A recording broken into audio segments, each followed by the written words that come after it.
Hello guys, ఎలా ఉన్నారు అందరూ? ఆబ్వియస్లీ అందరూ బాగానే ఉంటారు. ఇప్పుడు నీ బాగా ఏంటో చెప్పమ్మా అని అంటున్నారు మీరు, అంతే కదా? ఏం లేదండి, నేను మళ్ళీ ఇంకో కొత్త వీడియోతో వచ్చేసాను మీ ముందుకి. ఏంటంటారా?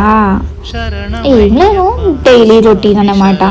సో డైలీ రొటీన్ అంటే నార్మల్గా ఉండే డైలీ రొటీన్ కాదండి. ఇక్కడ ఏమైందంటే విశేషం, ఆ, మా హస్బెండ్ స్వామి ఆయన అయ్యప్ప మాల వేసుకున్నారనమాట. సో నార్మల్గా డైలీ రొటీన్ అంటే మనకి ఏముంటుందండి, డైలీ మార్నింగ్ లేవాలి, ఇంట్లో పనులన్నీ చేసుకుని ఉండాలి. బట్ కాకపోతే ఇక్కడ ఏంటి అంటే మనం డైలీ అంటే నార్మల్ డేస్లో అయితే మనం వీక్లీ వన్స్ అలా ఇల్లు అనేది క్లీన్ చేసుకుంటాం కదా. ఇప్పుడు ఏం చేస్తున్నాం, డైలీ మార్నింగ్ ఈవినింగ్ ఇల్లు అనేది క్లీన్ చేసుకొని పెట్టుకోవాలి కదా. సో అందుకోసమే నేను ఈ వీడియోలో మీకు అది చూపించబోతున్నాను.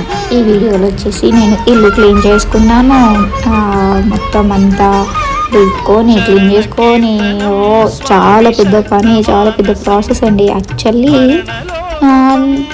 I mean Christian girl, but even though ఒక క్రిస్టియన్ గర్ల్ ఒక హిందూ బాయ్ కోసం ఇంతగా చేస్తుందా అని మీరు ఆలోచించవచ్చు. బట్ చేస్తుంది, ఎందుకంటే బాయ్ పైన లవ్ ఉంది కాబట్టి. సారీ, బాయ్ అనకూడదేమో కదా, స్వామి. అండ్ స్వామి గురించి కూడా ఇలా మాట్లాడడం కరెక్టో తప్పో నాకు కూడా తెలియదండి. ఏమైనా తప్పు ఉంటే ఐమ్ సారీ, బట్ నాకు కూడా తెలియదు కదా. ఇప్పుడే కొంచెంగా తెలుసుకుంటున్నా. అండ్ ఇందులో వచ్చేసి నా వీడియోలో మొత్తం నేను ఈ డైలీ రొటీన్ మా స్వామి ఇంటికి వచ్చే ముందు ఇల్లంతా క్లీన్ పెట్టుకొని, ఇల్లంతా ముగ్గులు పెట్టేసి నేను ఫ్రెష్ అయ్యి ఆ తర్వాత పూజా మందిరంలోకి వెళ్ళి పూజ చేసుకొని, అంటే లైక్ ఇంట్లో దీపం ముట్టియాలి అంటారు కదా. సో స్వామి రావడానికి ముందే నేను ఇంట్లో దీపం ముట్టించేస్తాను. స్వామి సన్నిధానంలో ఉంటారు, ఇంట్లో ఏమి ఉండరు. సో అందుకోసమని నేనే ముట్టిస్తాను అనమాట ఇంట్లో దీపం. ఇంట్లో దీపం పెట్టుకొని ఆ తర్వాత మెల్లగా నా బ్రేక్ఫాస్ట్ అనేది ప్రిపేర్ చేసుకుంటాను. నా బ్రేక్ఫాస్ట్కి ఏం తీసుకుంటాను అనుకుంటున్నారా?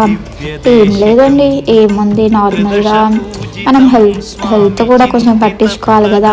మనకున్న ఈ బిజీ లైఫ్లో హెల్త్ గురించి ఎవరు పట్టించుకోవట్లేదు. సో అందుకని నేను డ్రై ఫ్రూట్స్ ఇంకా ఓట్స్ జ్యూస్ అనేది ప్రిపేర్ చేసుకుంటాను అన్నమాట. సో అది అనేది మనకి హెల్త్కి చాలా హెల్తీ ఫుడ్. అండ్ ప్లస్ ఇంకా ఏంటి అంటే మనకి మార్నింగ్ అనేది చాలా యాక్టివ్గా